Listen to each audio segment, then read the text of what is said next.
once we get our 5V valley in and our fill panels on, we'll be ready to do our valley cuts. So we're going to be doing a closed valley. So we're going to measure from the inside V of the 5V valley.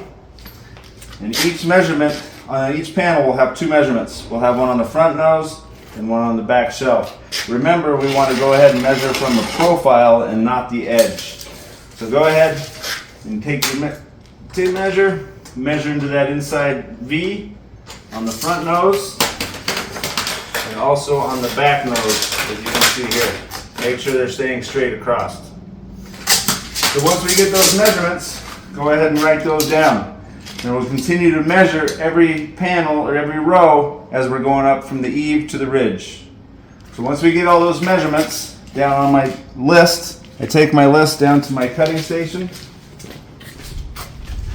I find that same profile that I measured from on the roof. And then I'm going to go ahead and look at my measurements and figure out my measurements from that profile. Mark on the front nose, come over, mark on the top. Now I take a straight edge,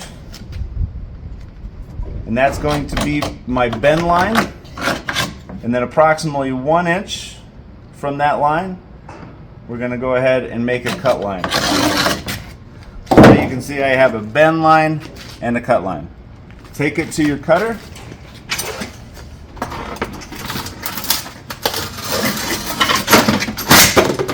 Cut that, and then we'll take it over to our bender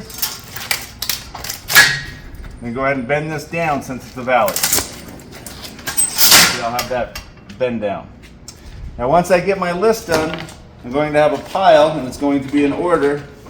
Go ahead and take that pile, hand it up to the roof. So I'll take the top of my pile, it's going to be my eave panel. Go ahead and make sure that fits, and then fasten as normal. So on the bottom row, go ahead and get those fasteners down through the top. Now make sure I find where my valley pan is and fasten just to the outside of the valley pan.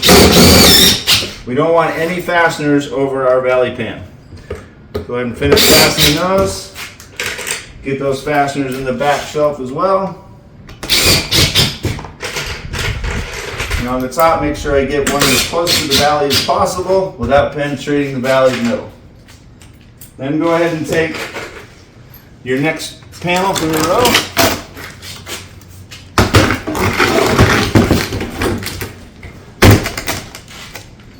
Place that one. Go ahead and fasten as normal.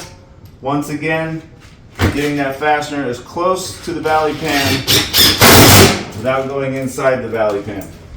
Fasten those as normal. Get your tops as close to that valley as you can. Now, if you do need to put a fastener over the valley pan, use one of your 3/4 inch stitch screws and go ahead and stitch those panels together. Just like so. That way we don't put any fasteners into the valley pan. Then we go ahead and continue with our panels and fasten those as normal. Alright, so we can keep the valley just like we have it here, keeping it closed if you like. You can also use our valley cover to go over the top of this. Now the valley cover is just going to go over, and we're going to use our 3/4 inch stitch screw to stitch that together. Now if you're worried about any tree leaves or any debris getting in, we can use our M-Seal. It's an expandable foam, and go ahead and put that on the underside. That way it won't let the leaves inside the system. So then we're going to go ahead and center this. Make sure we're not blocking off any water flow with our bend down there. And then we're just going to stitch this into the panels on each nose on either side.